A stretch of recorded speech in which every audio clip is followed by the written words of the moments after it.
noite. Bom a gente se reunir para celebrar o Senhor das nossas vidas. Seja bem-vindo à casa do Senhor. Para você que eu ainda não dei boa noite, para você que ainda não tive a oportunidade de falar, boa noite também para você que nos acompanha através da internet. Que Deus abençoe sua vida. Hoje a gente começa a pensar sobre segundo o coração de Deus.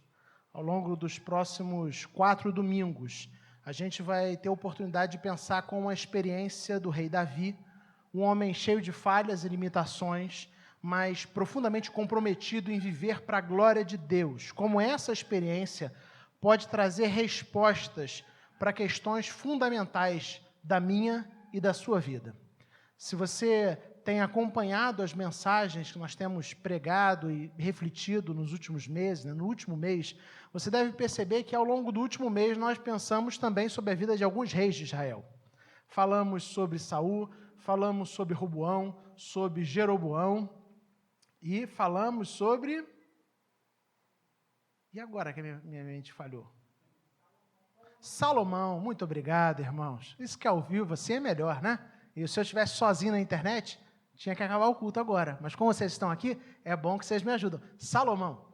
E vimos como cada um desses reis, né, por ter construído em seu coração falsos deuses, eles acabaram se desviando dos caminhos do Senhor, né, e tendo uma espécie de derrocada em suas vidas pessoais. Mas quando a gente fala sobre Davi, a gente fala sobre alguém profundamente conhecido na Bíblia.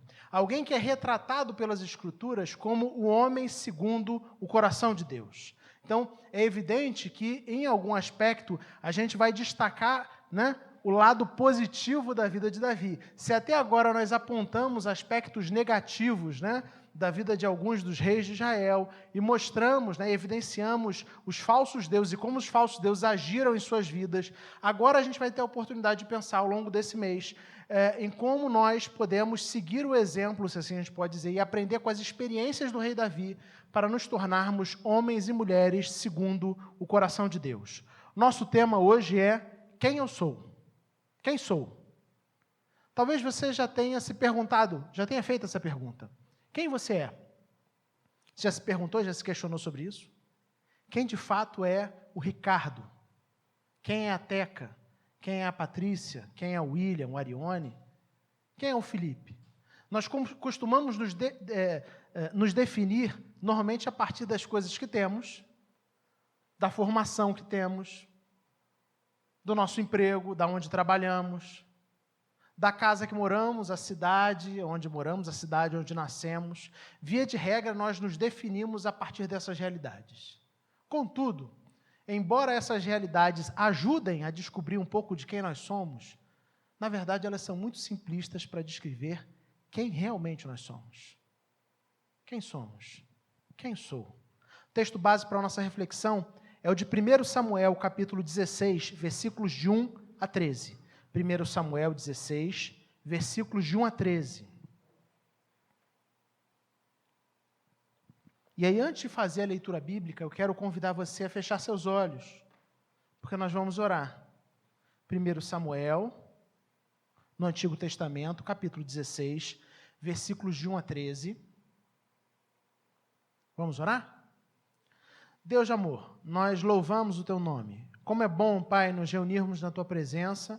Como é bom nós termos a oportunidade, como família da fé, como comunidade dos discípulos aqui em Cascadura, honrar, engrandecer e celebrar o Teu amor por nós.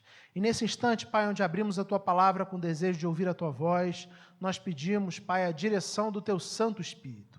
Nós cremos, Pai, que a Tua palavra foi inspirada por Ti. E nesse instante pedimos que o Teu Santo Espírito ilumine as nossas mentes e corações, para que a gente consiga discernir aquilo que o Senhor tem para cada um de nós. Em nome de Jesus nós oramos. Amém, Senhor. Amém. 1 Samuel, capítulo 16, versículos de 1 a 13. Eu farei a leitura e você vai acompanhar de maneira silenciosa. Diz assim a palavra do Senhor. O Senhor disse a Samuel: até quando você irá se entristecer por causa de Saul? Eu o rejeitei como rei de Israel. Encha um chifre com óleo e vá a Belém. Eu o enviarei a Jessé. Escolhi um dos seus filhos para fazê-lo rei. Samuel, porém, disse: como poderei ir? Saul saberá disso e me matará. E o Senhor disse: leve um novilho com você e diga que foi sacrificar ao Senhor. Convide Jessé para o sacrifício e lhe mostrarei o que fazer. Você irá ungir para mim aquele que eu indicar. Samuel fez o que o Senhor disse. Quando chegou a Belém, as autoridades da cidade foram encontrar-se com ele, tremendo de medo, e perguntaram: vens em paz? Respondeu Samuel: sim, venho em paz. Vim sacrificar ao Senhor. Consagrem-se e venham ao sacrifício comigo. Então ele consagrou Jessé e os filhos dele e os convidou para o sacrifício. Quando chegaram, Samuel viu Eliabe e pensou: com certeza é este que o Senhor quer ungir. O Senhor, contudo, disse a Samuel: não considere sua aparência nem sua altura, pois eu o rejeitei. O Senhor não vê como homem. O homem vê a aparência, mas o Senhor vê o coração. Então Jessé chamou Abinadab e o levou a Samuel. Ele, porém, disse: o Senhor também não escolheu este. Em seguida, Jessé levou Samá a Samuel, mas este disse: também não foi este que o Senhor escolheu. Jessé levou a Samuel 7 de seus filhos, mas Samuel lhe disse: o Senhor não escolheu nenhum destes. Então perguntou a Jessé: estes são todos os filhos que você tem? Jessé respondeu: ainda tenho o caçula, mas ele está cuidando das ovelhas. Samuel disse: traga-o aqui.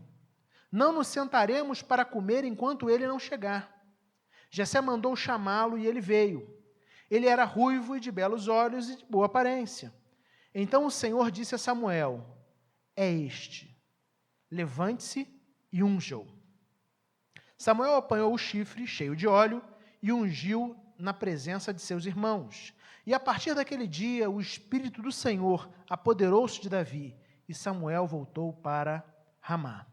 Amém. Que Deus nos abençoe na leitura da sua palavra. Quando nós lembramos Davi, normalmente, ele é lembrado pelos seus grandes feitos.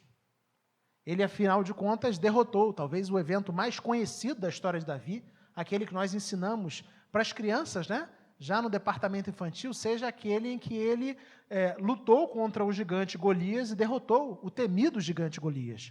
Um homem gigante, de proporções gigantescas, tamanhas, que usava uma armadura gigante e que tinha também itens de guerra gigante, uma espada, uma lança tremenda. Um homem que colocava medo e intimidava os valentes guerreiros de Israel. E Davi, sendo ainda jovem, enfrentou esse gigante. Mas não apenas enfrentou esse gigante, Davi foi vitorioso na luta, na batalha contra esse gigante. Mas não apenas isso. Normalmente, como eu disse, Davi é lembrado pelos seus grandes feitos. Davi não derrotou apenas Golias, ele também liderou o povo de Deus, o povo de Israel, em muitas batalhas. E se você já leu os livros de 1º e de 2º Samuel, você sabe do que eu estou falando. Em muitos momentos você vê Davi liderando o povo de Deus, liberando os israelitas na frente de batalha e conseguindo grandiosas vitórias militares. Por tudo isso, Davi era muito famoso e continua sendo famoso até os nossos dias. Mas não apenas isso. Davi também era alguém que tinha um relacionamento com Deus que se destacava. Ele foi o escritor de vários salmos, salmos que a gente lê na Bíblia ainda hoje. Salmos de grande beleza, de grande profundidade, que transmitem e que nos apresentam um tipo de comunhão com Deus, um tipo de intimidade com Deus absolutamente fantástico.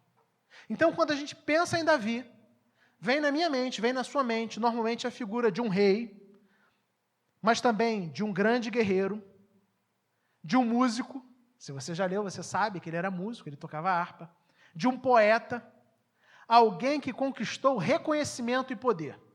Certamente Davi foi, juntamente com Salomão, o maior rei, os 2 maiores reis da história do povo de Israel. Davi, então, conquistou reconhecimento, conquistou o poder, E olhando para esses atributos que eu acabei de descrever, é possível que você conclua diante disso. É por isso que ele foi descrito na Bíblia, ele é descrito na Bíblia, por exemplo, em 1 Samuel, capítulo 13, versículo 14, como homem segundo o coração de Deus. Não é difícil a gente entender o porquê que Davi foi descrito, ou é descrito na Bíblia como homem segundo o coração de Deus. Porque ele fez tantas coisas memoráveis, ele se destaca em tantos aspectos, ele se revela um personagem tão importante. Essa semana eu estava estudando novamente, pensando na história de Davi, e eu encontrei um comentarista, e o comentarista falou algo que eu achei muito interessante, assim, poucos personagens bíblicos tem a sua história descrita com tantos detalhes e durante tantos capítulos da Bíblia como Davi. Dentre os muitos personagens que existem na Bíblia, Davi é um dos que a Bíblia mais investiu em capítulos e versículos para falar a respeito das suas histórias e contar os seus feitos. E quando a gente se torna consciente disso, naturalmente vem ao nosso coração a certeza, é por tudo isso que a Bíblia descreve Davi como um homem segundo o coração de Deus. Mas presta bastante atenção no que eu vou falar. É exatamente aí que nós perdemos de vista que Davi se assemelhava em muito a você e a mim. Quando a gente olha as grandes coisas que Davi fez, quando a gente olha a fama, o poder que ele teve, as grandes conquistas que ele teve, os salmos que ele escreveu, o tipo de relacionamento com Deus que ele teve. O que fica no nosso coração é aquele sentimento de que esse é um padrão muito distante. Esse tipo de relacionamento, esse tipo de coisa é para pessoas realmente especiais. E eu até diria que essa é uma das grandes maldades do inimigo, essa é uma das estratégias malignas de Satanás, a de colocar no nosso coração e nos levar a acreditar que uma vida profunda com Deus é algo apenas para pessoas especiais. Para algumas pessoas. Para um grupo seleto, extremamente específico. A gente olha para a figura de Davi, olha para as conquistas de Davi e pensa assim, olha, realmente é por isso que a Bíblia diz que ele é um homem segundo o coração de Deus. Mas isso não é para mim. Eu fico a perguntar e a pensar, você gostaria de ser descrito como um homem ou uma mulher segundo o coração de Deus? Gostaria, gente? Sim? Eu creio que, de certa forma, todos nós gostaríamos. Mas a gente se pega meio dividido diante dessa questão, porque se por um lado a gente se sente profundamente atraído por essa ideia de ter um relacionamento profundo com o Senhor, isso nos atrai, isso nos chama a atenção, e a gente fala assim, eu gostaria de ser assim, eu gostaria de ter esse relacionamento significativo, eu gostaria de ter essa comunhão assim profunda com o Senhor. Por um lado isso é verdade, por outro lado, quando a gente olha para a nossa vida, nós nos vemos tão distantes desse padrão que vem à nossa mente, que a gente começa a acreditar que isso não é para a gente. Isso é apenas para a gente como Davi. Um homem que era rei, guerreiro, músico, poeta, que conquistou reconhecimento, que conquistou poder, alguém realmente diferenciado. E a gente começa a olhar para a figura de Davi como alguém completamente distante da gente, alguém que em nada tem semelhança com a gente. Mas o texto que nós lemos, ele narra exatamente a unção de Davi. Ainda não foi nesse texto que nós lemos, o texto de 1 Samuel capítulo 16, que Davi que Davi se tornou rei de Israel. Aqui é simplesmente a unção de Davi. Ele se torna rei anos mais tarde. A unção, na verdade, era o ato onde o profeta vinha, né? O sacerdote vinha e ungia aquela pessoa, dizendo que aquela pessoa estava separada por Deus para uma tarefa específica. E é isso que acontece no capítulo 16 de 1 Samuel. Muito antes de Davi fazer qualquer coisa, muito antes de Davi compor hinos para o Senhor ou compor salmos, muito antes de Davi derrotar um gigante, muito antes dele fazer grandes conquistas militares, muito antes dele ser um rei reconhecido e famoso, muito antes disso, Deus virou para Samuel e falou para Samuel, olha Samuel, você vai até a casa de Jessé, porque eu vou ungir um dos filhos dele rei. Eu escolhi um dos filhos dele para ser rei. E você vai ungir um dos filhos dele, o filho que eu mostrar a você. É esse que eu mostrar a você. Esse será ungido por você. E daqui a algum tempo, ele se tornará rei de Israel. O texto nós lemos, que, como eu disse, ele está muito anterior, historicamente falando, anos e anos e anos antes de Davi ser coroado rei. E aí, quando a gente volta para a narrativa, quando a gente olha para o texto de 1 Samuel, eu não sei você, mas eu não vejo no texto de 1 Samuel absolutamente nada de impressionante em Davi. Você consegue perceber, no texto de 1 Samuel, algum traço impressionante em Davi? Algo que apontasse, algo que a gente pudesse destacar e falar assim, olha, essa pessoa é realmente alguém diferenciado, com predicados assim que se destacam. Quando a gente olha para o texto de 1 Samuel, a gente percebe alguém absolutamente comum. É diferente, por exemplo, do texto, e nós vimos isso no mês passado, que fala da unção de Saul como rei, porque o texto que fala da unção de Saul como rei, diz que Saul era alguém que se destacava fisicamente no meio da multidão. Então existia algo de diferencial em Saul. Mas o texto nos diz apenas que Davi era um jovem rapaz, um jovem pastor ruivo, com olhos bonitos e uma aparência agradável. A gente poderia dizer que ele era um jovem comum. Poderíamos dizer também que ele era o menos destacado dentre os seus irmãos. Alguém que realizava tarefas absolutamente comuns para o seu tempo. Ele cuidava de ovelhas, do rebanho, provavelmente de seu pai. Então, Davi era um moço comum, que realizava tarefas comuns, num tempo comum. E aí, quando Samuel convidou Jessé e seus filhos para o sacrifício, o nome de Davi nem ao menos foi lembrado. Perceba que Samuel chega para Jessé e convida Jessé e seus filhos para o sacrifício. Mas Davi continua no campo, e o nome de Davi em momento nenhum é lembrado. E eles fazem os rituais, os sacrifícios, e eis que começam a aparecer os filhos de Jessé diante de Samuel. E logo o primeiro que vem é Eliabe. O versículo 6 do capítulo 16 nos diz assim: quando chegaram, Samuel viu Eliabe e pensou, com certeza, este aqui é o que o Senhor quer ungir. 1 Samuel, capítulo 16, versículo 6.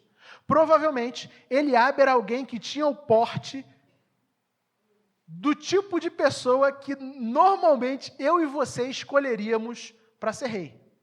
Perceba que a gente não está falando de alguém inexperiente, a gente está falando de Samuel, um homem de Deus.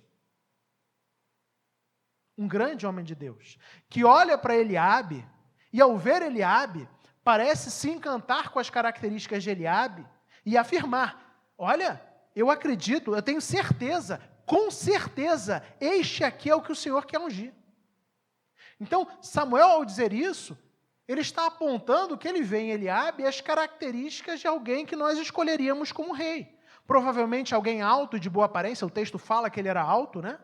Um guerreiro, não seria muito a gente dizer que ele era um guerreiro, porque no capítulo posterior a esse, nós vemos Eliabe, juntamente com Saul e o exército, lutando, né, na frente de batalha contra Golias. Então Eliabe era alguém, né, de um porte avantajado, alguém provavelmente mais maduro, com mais idade do que um garoto, Davi, um guerreiro, alguém que, fisicamente falando, até mesmo Samuel olha para ele e diz, com certeza, esse tem predicados, esse tem qualidades, esse tem atributos dignos de um rei. Provavelmente, ele seria o tipo de pessoa que eu e você escolheríamos. Mas o interessante é que Deus não escolheu Eliabe. E filho após filho de Jessé, um após outro, comparecem diante de Samuel, e vez após vez, Deus repete a mesma coisa para Samuel, e Samuel fala a mesma coisa. Não foi esse que Deus escolheu. Não foi esse que Deus escolheu. Não foi esse que Deus escolheu. E Davi era tão esquecido, mas tão esquecido, que acabam os filhos, e Jessé não tem nem a presença de espírito, se assim a gente pode dizer, de falar assim, olha, falta um. Esses que estão aí não agradaram, mas ainda tem um. Jessé parece nem vislumbrar a possibilidade de que Davi seria escolhido para alguma coisa. Então Samuel pergunta para ele: não existe mais ninguém? Você não tem mais nenhum filho? Acabaram todos? E aí Jessé parece se lembrar, ele fala assim: olha, tem um que está lá no campo, cuidando das ovelhas, atarefado, um garoto novo, é o meu caçula, manda trazer esse. E quando o rapaz vem e se apresenta diante de Samuel, é exatamente esse que foi escolhido, Davi.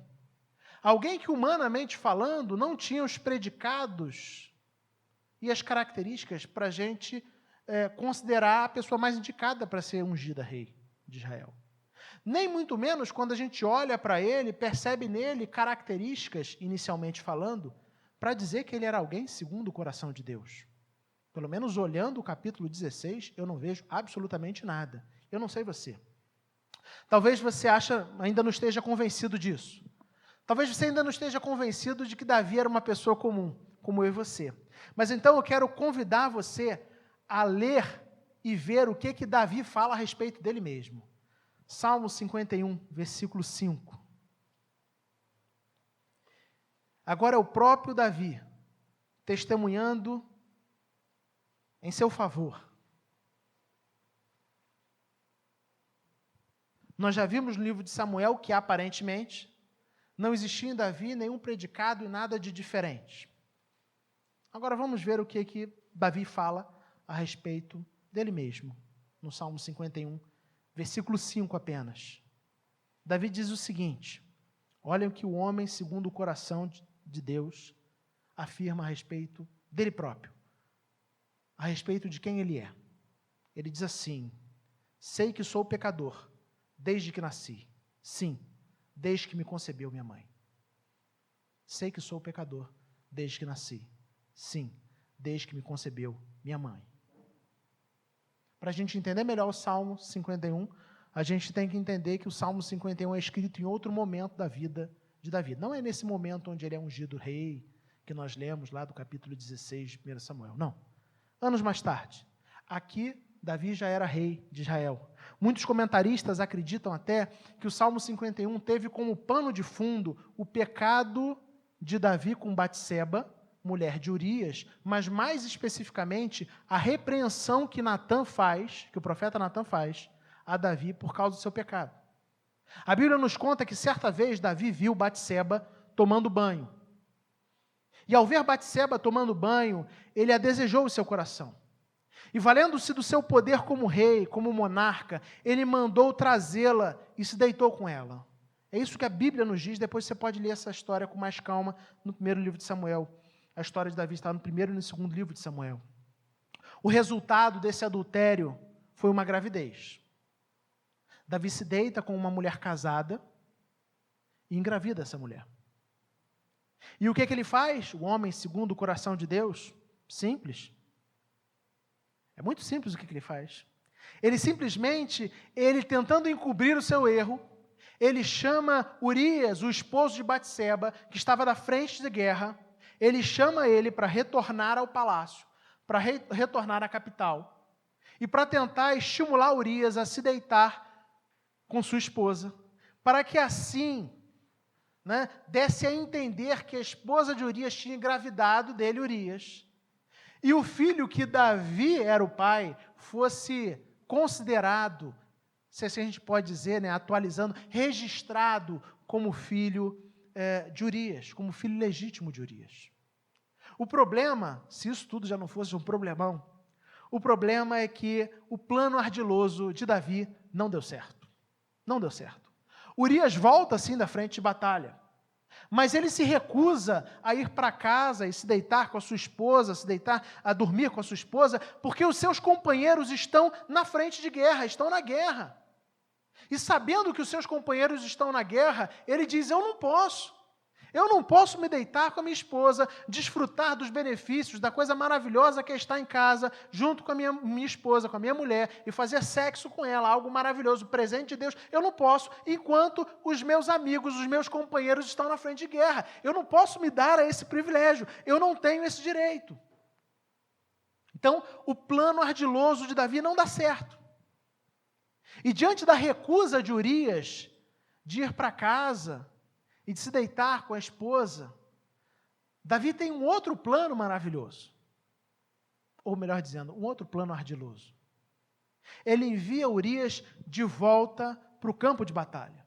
Mas dessa vez ele envia Urias com ordens aos chefes dos campos de batalha, para que Urias fosse colocado na frente de guerra, no lugar onde a guerra estava mais intensa, onde as forças inimigas constantemente prevaleciam sobre o povo de Israel. Como quem diz no popular, coloca Urias lá no estouro da boiada, para ter praticamente certeza de que Urias não iria resistir. Coloca ele lá, na frente de batalha, na frente de todo mundo. Então, qual é a solução maravilhosa, se a gente pode dizer, a solução genial que Davi pensa na cabeça dele? Ele pensa, olha, eu peguei e tomei para mim uma mulher casada e adulterei com ela e nasceu e vai gerar, ela está grávida, ela vai gerar um filho desse adultério, então eu trago o esposo dela de volta e tento, de alguma forma, acobertar o meu pecado, dando a entender que o filho é filho, na verdade, do esposo de Batseba, mas eu não consigo isso, então eu mando o esposo de Batseba para a frente de batalha, para que ali ele morra na frente de batalha. E é isso que acontece. Tempos depois, o profeta Natã vai até Davi e o confronta. O confronta a respeito de seu pecado. O confronta a respeito de quão cego Davi estava. Capaz não apenas de adulterar, mas também, de certa forma, de cometer um assassinato, ou pelo menos planejaram. E é exatamente o fruto desse confronto que muitos comentaristas afirmam é o Salmo 51, que nós lemos o versículo 5, onde o salmista Davi diz, sei que sou pecador desde que nasci, sim, desde que me concebeu minha mãe. Esse é o contexto. É nesse contexto que o homem, segundo o coração de Deus, afirma, sou pecador desde que nasci. Você já está convencido que Davi é muito mais parecido com você e comigo do que normalmente a gente imagina? A gente olha essa ideia de Davi ser chamado homem segundo o coração de Deus e vê isso absolutamente distante da gente, porque a gente diz, isso é para gente diferenciada, é para gente especial como Davi, mas a gente olha para a vida de Davi e percebe que não existe em Davi nada, absolutamente nada de especial. A gente tem a tendência de pensar que ser um homem ou uma mulher segundo o coração de Deus é algo que a gente conquista por causa das nossas qualidades, por causa dos nossos atributos pessoais. Mas Davi se percebe, se reconhece, se revela como pecador. Ele aponta que, na verdade, aquele pecado não representou um fato, simplesmente um acidente momentâneo na sua vida. Ele está dizendo assim, olha, eu sou pecador desde que nasci. Como quem diz, olha, o que eu fiz não foi a primeira vez que eu pequei, Senhor. O Senhor sabe que isso que eu fiz com Batseba, isso que eu fiz com Urias, não foi a primeira vez. Eu não posso dizer que esse pecado é um pecado isolado, que é apenas uma página negra da minha história, uma página feia, um dia triste. Não. Eu sou pecador desde que nasci. Essa é uma realidade de quem eu sou. E ao se admitir como pecador, ele também admite e aponta para a sua necessidade e a sua dependência de Deus e da graça de Deus. Entenda, o que Davi está dizendo aí eu sou um pecador, alvo do amor e da misericórdia do Deus gracioso. E por que eu e você precisamos entender isso? Porque a gente começa a perceber e entender que, na verdade, para sermos homens e mulheres segundo o coração de Deus, nós temos que ter consciência de quem somos. E quem nós somos? Nós somos pecadores. Desde que nascemos, pecadores, com o coração corrompido, com o coração depravado, o meu coração e o seu coração são inclinados para a maldade, inclinados para a perversidade.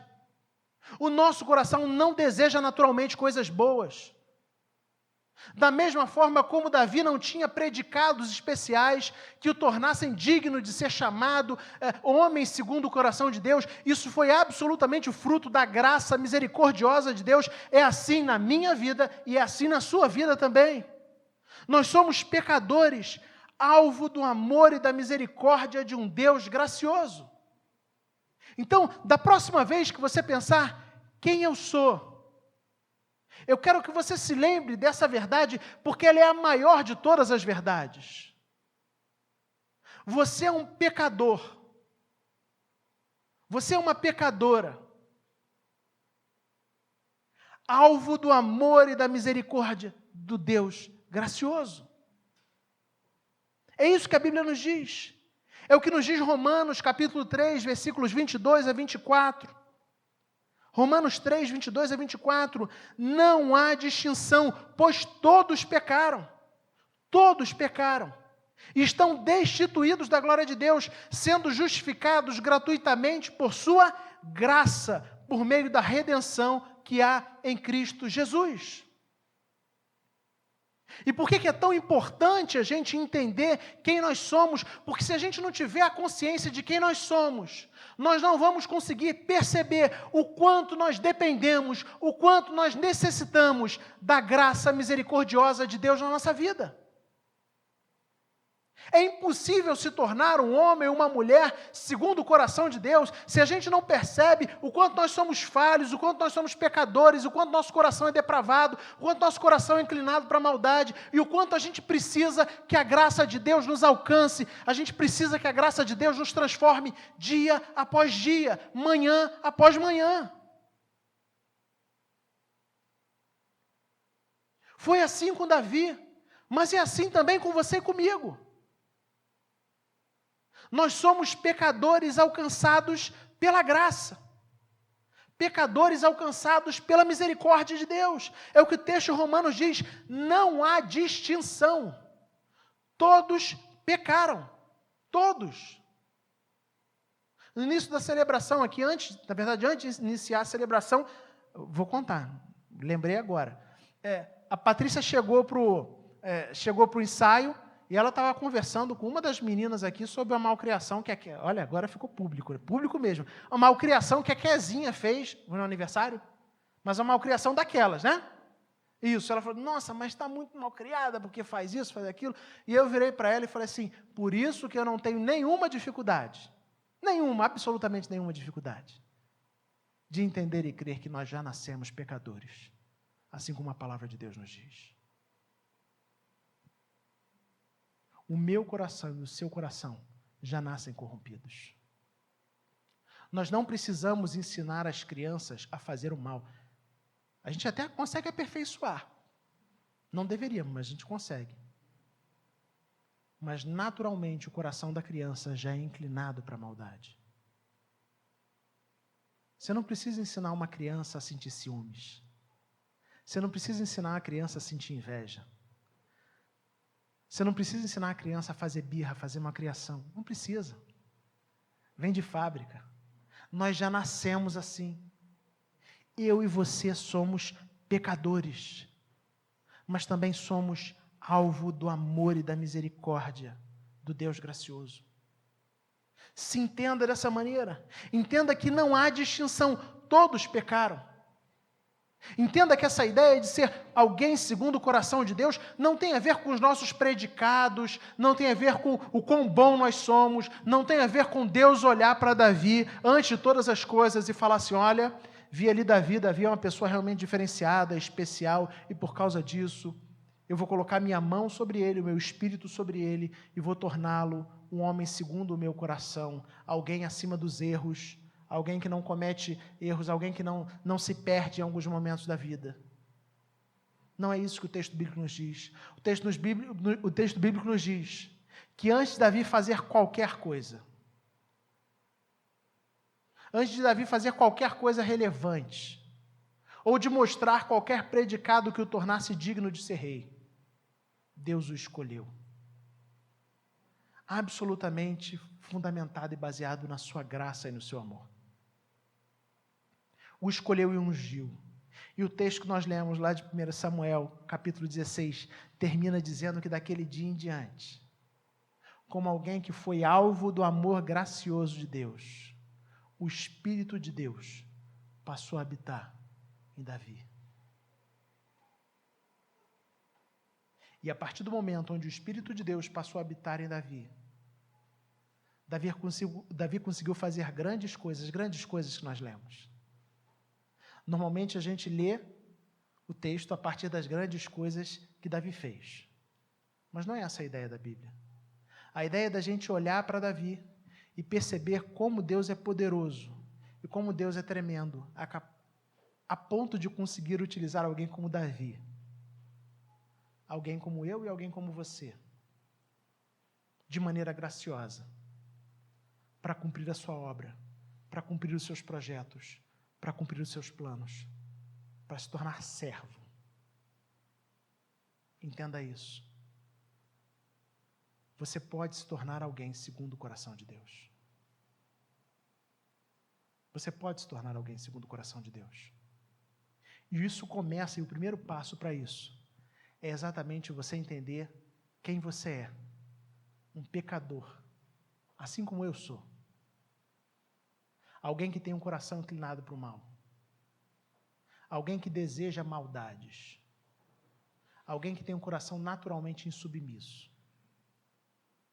Mas que devido ao amor gracioso e misericordioso de Deus em Cristo Jesus, é alcançado e transformado em servo, transformado em filho. Deus olha para a gente, Deus olha para você e ama você lá no lamaçal, no meio do poço do lamaçal. É lá que a gente é alvo do amor de Deus. Eu canso de ouvir pessoas achando, dizendo, repetindo que precisam acertar as suas vidas para vir à igreja. Que precisam acertar e corrigir tudo em suas vidas para começar a caminhar com Cristo. Mas quando eu olho para a Bíblia, eu vejo gente que é alcançada pelo amor de Deus lá no poço, lá na lama. E por ter sido alcançado, vem para ser lavado e transformado pela graça e misericordiosa do Eterno. Quem você é? Quem eu sou? Eu sou um pecador, alvo da graça e da misericórdia de um Deus amoroso. Que a partir de hoje, quando perguntado sobre quem você é, essa verdade grite no seu coração. Eu sou alguém completamente dependente de Deus. Se não fosse a misericórdia de Deus, o meu coração é mau. Num tempo onde as pessoas se preocupam tanto com as aparências. Porque vão pensar mal de mim. Você já se pegou pensando assim? Porque as pessoas disseram mal de mim ou falaram mal de mim. Às vezes eu ouço as pessoas falando desse tipo de coisa. Entenda, na verdade, você é bem pior e eu sou bem pior do que as pessoas normalmente percebem. Se existisse uma lupa o tempo todo sobre as nossas vidas, a gente iria perceber quem de fato somos. Mas ainda assim, Deus nos olha com amor, com misericórdia. E na sua graça, envia Cristo Jesus para morrer na cruz do Calvário no meu e no seu lugar. De maneira que homens e mulheres que nasceram inclinados para o mal, que têm um coração desesperadamente corrupto, são alcançados pela graça de Deus em Cristo Jesus e através do sacrifício de Cristo Jesus se tornam servos e filhos de Deus. Homens e mulheres segundo o coração do Senhor. Gente que sabe quem de fato é. Eu sou um pecador. E por ser pecador, eu necessito, eu dependo da graça de Deus na minha vida, dia após dia. Que Deus abençoe o seu coração. E que essa verdade invada o seu ser. Não olhe a ideia de ser alguém temente a Deus como algo distante da sua vida. no fundo, nunca teve a ver com seus méritos, nunca teve a ver com seus atributos, com as suas capacidades. É exatamente por isso que Deus enviou Jesus Cristo, porque tem a ver com aquilo que Jesus fez, e não com o que nós fazemos. É Ele que, na sua graça, nos alcança e nos transforma. Vamos orar? Deus de amor, nós louvamos o Teu nome, Senhor. Tu és um Deus maravilhoso, rico em graça, em misericórdia e bondade. E quando nós ouvimos a Tua palavra e somos confrontados pela Tua palavra com a realidade do pecado nas nossas vidas, a gente quer reconhecer, Pai, que de fato o nosso coração é inclinado para o mal. De fato, Pai, em muitos momentos nós desejamos aquilo que é contrário à Tua vontade, contrário à Tua palavra. Queremos reconhecer, Pai, que o nosso coração não é naturalmente submisso, que no fundo a gente costuma viver para a nossa própria vontade, quando deveríamos viver para a Tua. Que os nossos desejos, as nossas paixões, tomam conta do nosso coração e tomam conta da nossa vida, de maneira que em muitos momentos a gente se afasta de Ti, Senhor. Assim como aconteceu com Teu servo Davi. Por isso nós clamamos pela Tua misericórdia, Pai, confiando e sabendo que Tu és um Deus rico em misericórdia e graça. E entregamos as nossas vidas nas Tuas mãos. Que a gente tenha a cada dia um coração mais humilde na Tua presença. Que a cada dia a gente tenha mais percepção de como nós somos falhos e de quanto nós somos dependentes da Tua graça e da Tua misericórdia na nossa vida. Às vezes a gente diz que nós não merecemos nada, mas o fato é que a gente merece sim a condenação. É isso que a Tua palavra fala. Mas na Tua graça, o Senhor não dá aquilo que nós merecemos. O Senhor nos dá a salvação em Cristo Jesus. E por isso nós Te louvamos. Por isso nós Te adoramos. Não permita, Pai, que a gente caia no engano de que ter uma vida profunda contigo é algo reservado apenas para algumas pessoas. Às vezes a gente desiste antes mesmo de tentar. Antes mesmo de assumirmos um compromisso ou de nos curvarmos a Ti, a gente se percebe tão longe, tão distante, que a gente se sente desestimulado em seguir ao Senhor, em caminhar contigo. Mas que não seja assim.